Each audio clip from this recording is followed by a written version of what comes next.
Good morning, Har Har Mahadev. તો ગાઈ જુઓ અમે કાલના ભાગ ચાલુ છે જોવાના। તો આ ભાગ ગોત્રીજો ભરાયો હતો અમારા।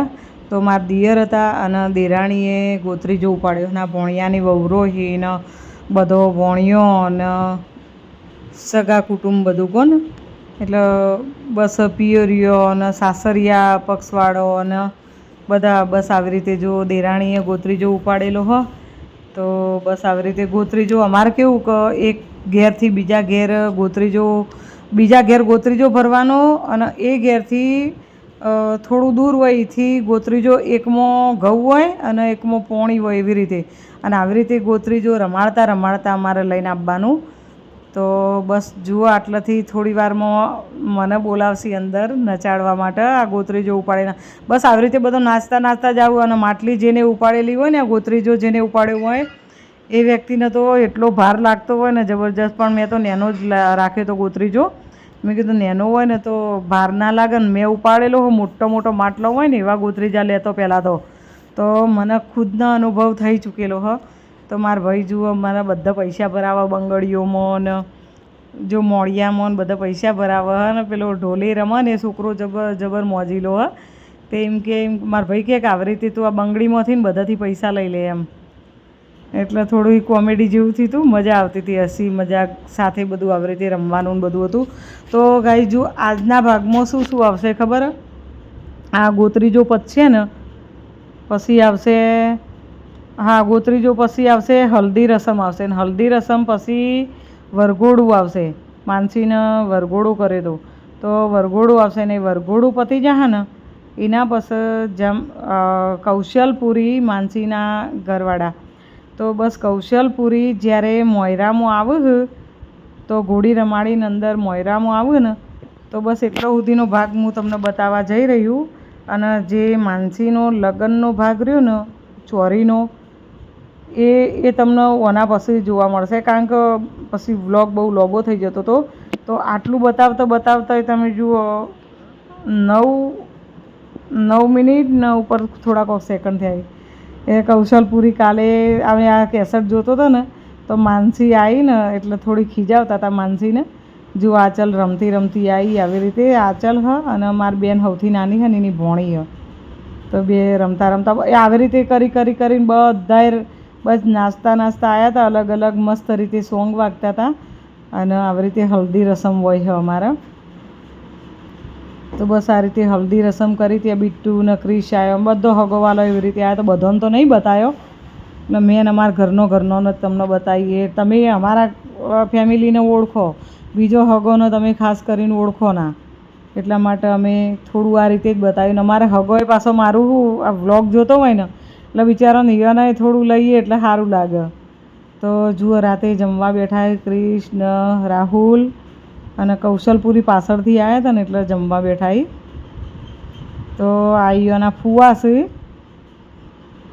આ આઈઓના માનસીના ફઈ થોય છે અમારા નણદ અને આ મારા ફઈ હાવું થાય ને આ બાજુ મારી મમ્મી પગે ચલાતું નહીં, પગની તકલીફ પણ પેલો ફઈને મોજ આવી જઈએ તે મમ્મીને જોરેથી બિચારીને નચાડે છે ને મમ્મી કોઈ વટ પડવા દેવી છે નહીં, ભલે શરીર સારું હોય કે ના હોય હેડી શકતી હોય પણ આવું બધું હોય લગ્નમાં તો રહેવાનું થોડું મજાક મસ્તી બધી ચાલતી હોય। જો આ બધા ભોણિયા હી અમારા નણદના ભોણિયાની વહુરો, પછી આમાં ડૉક્ટર સાહેબ, પછી આ ભાઈ આમાં નરુભાઈ, પછી આ માનસીબેન મારો ભાઈ પછી આ મારા કાકાજી અને કાકીજી, પછી આ ફુવાજી સિવારે આ નણદનો ભોણિયો હતો, આ બાજુ નણદ હતા।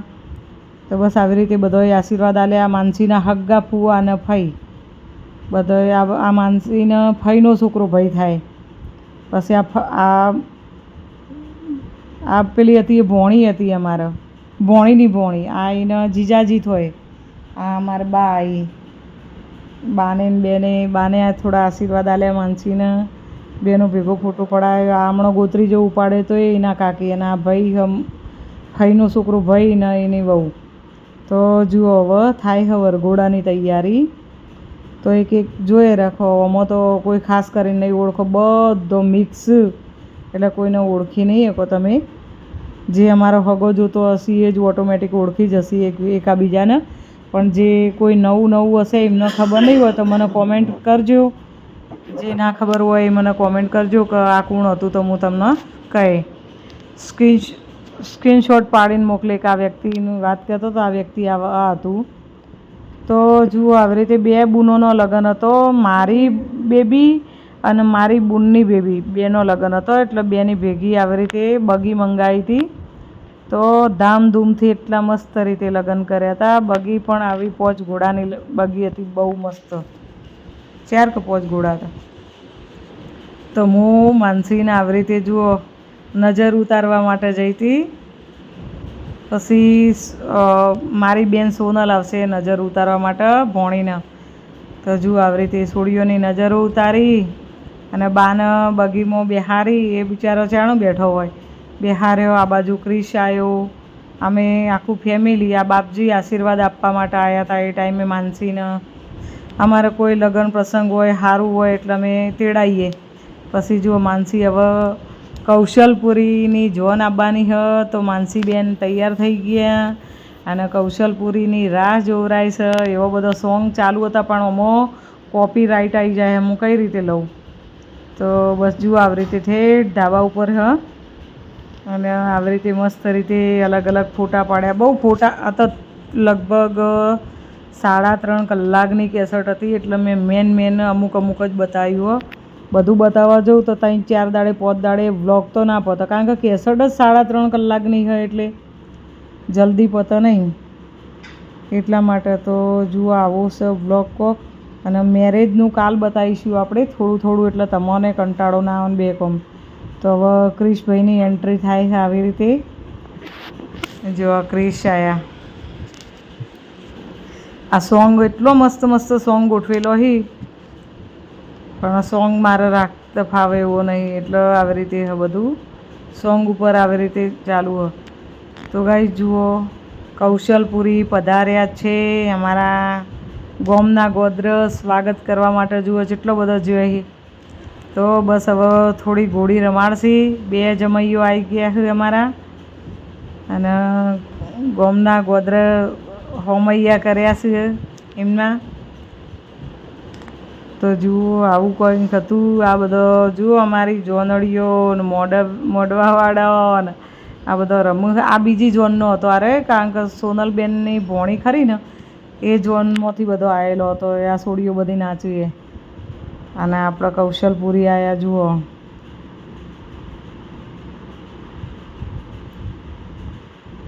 પેલું ગીત છે ને કે બહારો ફૂલ બરસાવો મેરા મહેબૂબ આયા હૈ, એ ફૂલ બરસાયો બાર. તો જુઓ ગોમના સીમાડે કરશું હોમૈયા તમારા. આયા જમઈ રાજા અમારા. હું સોનલ બેન બે જમૈયોનો વધાવીએ છીએ. પૂંખવાના ચાલુ હી. જુઓ જેટલો બધો ફૂલ વરસાવ્યું. તો બસ આવી રીતે મસ્ત રીતે પૂંખ્યા. અને જો ફેરા ફરતી વખત ને એ બધામાં બહુ મજા આવી જાય એવું હ. મજા આવશે. આગળ બ્લોગમાં જોજો. કાલે આવશે એ રહ્યો ભાગ. તો આજે તો બસ હવે થોડા અંદર લઈએ ને ચોરી, એ જ ચોરી સુધી લઈ જઈએ એટલી જ એન્ટ્રી આવશે. અમે બધા આગળ નાસ્તા હેડીશું. નાક તો મને ના ખેંચવા દીધું. હું બહુ ટ્રાય કર્યો નાક ખેંચવાનો, પણ નહોતું પકડવા દીધું. શીખવાડી દીધું હતું બધાએ કે ભાઈ આવી રીતે નાક ખેંચવાનું આવશે, હો વર રાખજો. નહોતું ખેંચવા દીધું મને. જો આમાં બધો આગળ નાચ્યું ને હવે અમે લીધા અંદર. ચોરીમાં આવવાની તૈયારી છે કૌશલપુરી. નીતાબેન એવું કહી કે આટલો ઊભા રહો.